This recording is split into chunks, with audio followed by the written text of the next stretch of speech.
Hello everyone, ఈరోజు garden bed చేయడం ఎలాగో చూపిస్తాను. దానికి స్టెప్ బై స్టెప్ వెళ్దాం. ఇంపార్టెంట్గా ఏంటంటే ప్రొటెక్టివ్ గేర్ మస్ట్గా షూస్ వాడాలి. ఫస్ట్ థింగ్, కాళ్ళు ఏమి గుచ్చుకోవు. 2, ఈ వుడ్ లాంటిది ఏదైనా మన కాళ్ళ మీద పడినా హర్ట్ అవ్వదు. తర్వాత మీరు పాత బట్టలు వేసుకోండి. Next protective glasses. యాక్చువల్లీ ఇవైతే నేను ఇక్కడ నాకు ఎండ ఎక్కువ ఉందని చెప్పి సన్ గ్లాసెస్ వాడుతున్నాను, కానీ ప్రొటెక్టివ్ గ్లాసెస్ వాడాలి. అది ఫుల్ అన్ని సైడ్లు కవర్ అయిపోయి ఉంటుంది అన్నమాట, కంట్లో ఏం పడదు. ఆ తర్వాత గ్లోవ్స్. ఇక టూల్స్లో ఇంపార్టెంట్ ఏంటంటే ఫస్ట్ థింగ్ ఇది ఇంపాక్ట్ డ్రైవర్. దీనికి టార్క్ ఎక్కువ ఉంటుంది. నైలింగ్ చేయడం, డ్రిల్ చేయడం ఎక్కువ ఫోర్స్తో చేస్తుంది. ఇది టార్క్ ఎక్కువ ఉండడం వల్ల ఇది హై పవర్ ఉంటుంది. ఇవన్నీ నేను కార్డ్లెస్ వాడుతున్నాను, అన్నీ సేమ్ బ్రాండ్. నేను వాడే టూల్స్ అన్నీ సేమ్ బ్రాండ్. ఎందుకు సేమ్ బ్రాండ్ అంటే కార్డ్లెస్ అవ్వడం వల్ల నాకు ఇది బ్యాటరీ, ఇదే బ్యాటరీ నేను అన్ని టూల్స్కి వాడుకోవచ్చు. సో నేను వాడేది ఒజిటో. సో అనదర్ ఇంపార్టెంట్ టూల్ ఏంటంటే డిస్క్ సా.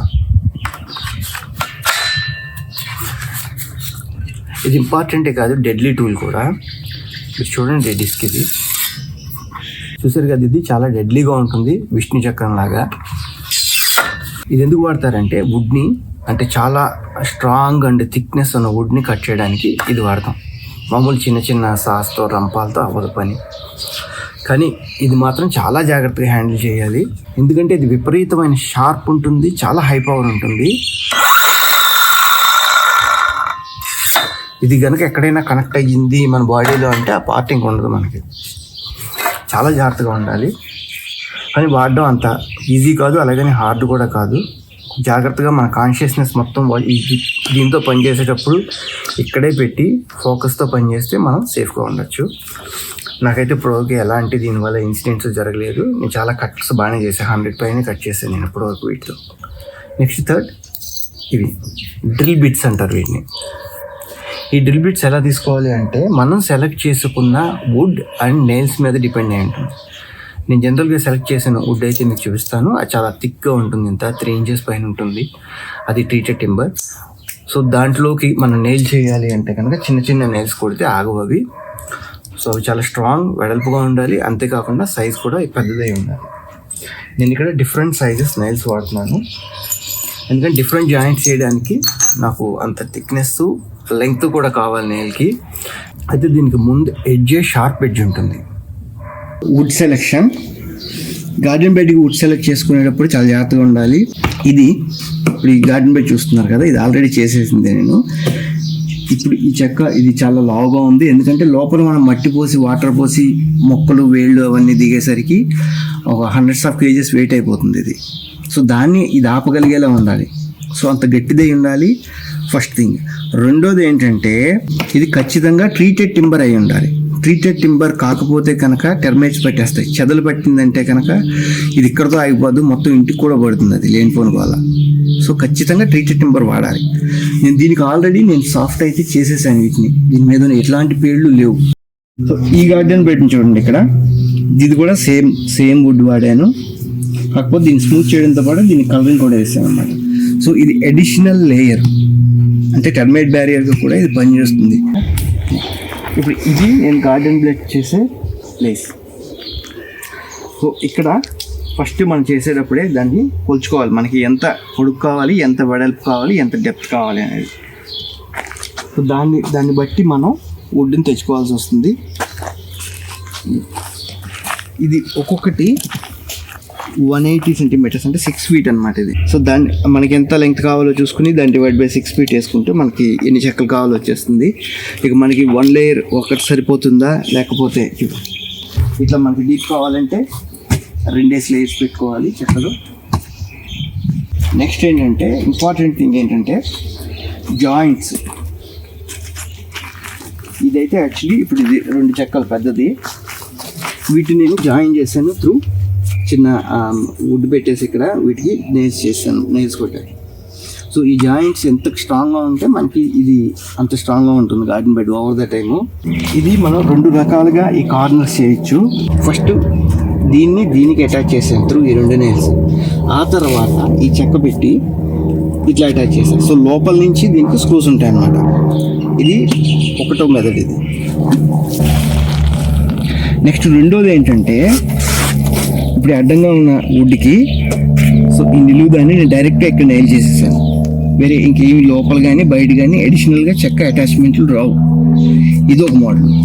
సో రెండు రకాలుగా ఎందుకు చేయొచ్చు అంటే నాకు ఇక్కడ స్పేస్ ఉంది. ఇక్కడ నేను నుంచుని కూర్చుని ఇక్కడ నాకు ఇంపాక్ట్ డ్రైవర్ పెట్టి డ్రిల్ చేసే అంత స్పేస్ ఉంది.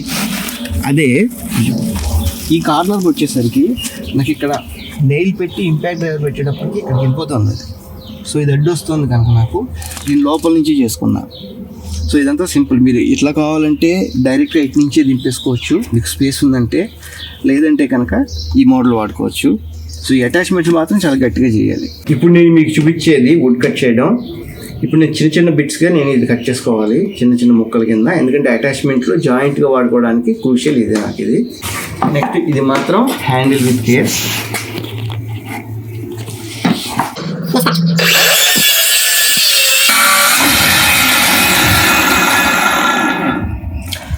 అది పూర్తిగా ఆగే వరకు మీరున్న మూమెంట్లోనే ఇదే పొజిషన్లో ఉండండి, కదలొద్దు, దీన్ని కదపద్దు. డిస్క్ మొత్తం ఆగిపోయే వరకు సేమ్ మూమెంట్లో ఉంచేయండి దాన్ని. తర్వాత ఇప్పుడు ఇందాక మీకు పొగలు వచ్చాయి కదా నేను కట్ చేస్తుంటే, అదేంటంటే ఇట్లా వుడ్ మీద ఇలా బర్నింగ్ అవుతుంది అన్నమాట. ఇది చెక్క 6 feet. ఇది ఏంటంటే నాకు వచ్చిన ప్రాబ్లం ఏంటంటే ఇది అన్ఈవెన్గా ఉంది గ్రౌండ్ నాకు. సో అక్కడ కూడా అన్ని కింద చెక్కలు పెట్టి ఈ లేపాల్సి వచ్చిందనమాట. సో దీనికి మాత్రం నేను వెనక నుంచి డ్రిల్ చేసేస్తాను నేను.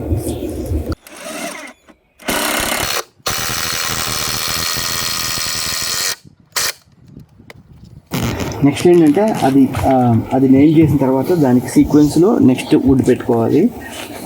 ఈ లాగ్ ఇది ఏంటంటే అన్ఈవెన్గా వచ్చేసింది కనుక నేను కింద ఇవన్నీ పెట్టి దీన్ని లేపుతున్నా ఒకే హైట్లో రావడం కోసం. తర్వాత ఏంటంటే మట్టి పోసేసిన తర్వాత మనం ఆటోమేటిక్గా లెవెల్ అయిపోతుంది. సో వీటిని జాయిన్ చేయడానికి ఇవి వాడుతున్నాం అన్నమాట. ఇవి కూడా చాలా మళ్ళీ ఇందాక కట్ చేసినవి చాలా గట్టిగా ఉంటాయి. సో వీటిని కొంచెం చిన్న నెయిల్స్ మనం దింపుకోవచ్చు, ఎందుకంటే బయటకు వచ్చేయకుండా. అది బయటకు వస్తే కాళ్ళకి గీసుకుపోతాయి మనకి. చూసుకున్న తర్వాత ఎప్పుడూ కూడా ఆల్రెడీ కనెక్ట్ అయిన జాయింట్కి ఫస్ట్ నెయిల్ దింపుకోవాలి, అంటే సాలిడ్గా దిగుతుంది. లేకపోతే ఈ ఫోర్స్ని అది ఆపలేదు, అటు పెడితే పడిపోతుంది కింద.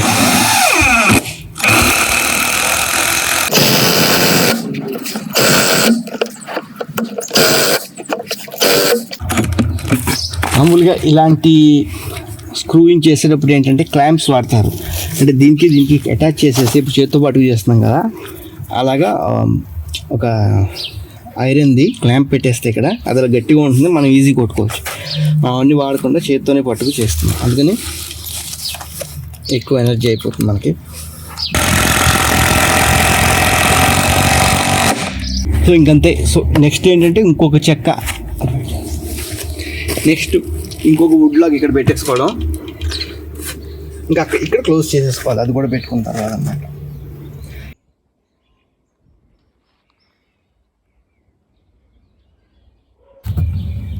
ఇది 1 layer గార్డెన్ బెడ్ అయిపోయింది.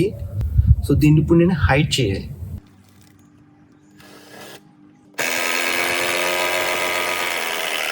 బెడ్ అయితే ఆల్మోస్ట్ ఫినిష్ అయిపోయింది, కానీ ఇక్కడ ఫినిషింగ్ చేసి క్లోజ్ చేయడానికి నాకు ఇది గ్యాప్ వచ్చింది. ఇక్కడ చెక్క సరిపోలేదు నాకు.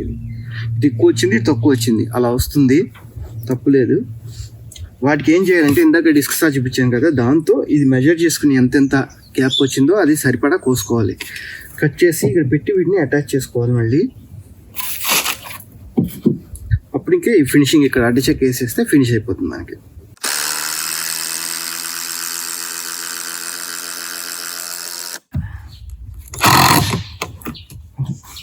ఇప్పుడు నేను ఒకే ఒకటి 6 inch ఇటు నుంచి ఇటు కొట్టేసాను. సో ఇది ఇంకా సరిపోయింది, ఫిట్ అన్నమాట. అది గార్డెన్ బెడ్ మొత్తానికి రెడీ. అయితే ఏంటంటే ఇది చాలా స్ట్రాంగ్ ఉంటుంది, నుంచోవచ్చు అన్నమాట.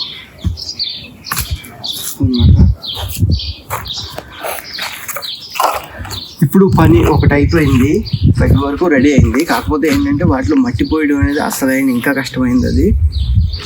ఎందుకంటే ఇప్పుడు దీన్ని నేను డెప్త్, లెంగ్త్, విడ్త్ కొలుచుకుని దాన్ని బట్టి నాకు ఎన్ని క్యూబిక్ మీటర్స్ కావాలి మట్టి అనేది చూసుకుని, ఇంకా 2 ఉన్నాయి, ఇదొకటి ఉంది, ఇటు సైడ్ది కూడా పోయాలి, రెండింటిలోనూ మట్టి పోయాలి. అదొక 2-3 days పడుతుంది అన్నమాట. సో ఆ తర్వాత అందులోకి మొక్కలు వస్తాయి. ఇది గార్డెన్ బెడ్ చేయడం. సో మీకు ఇది ఉపయోగపడుతుందని చూసిన లైక్ చేయండి, షేర్ చేయండి, సబ్స్క్రైబ్ చేయడం మర్చిపోతుంది. బాయ్.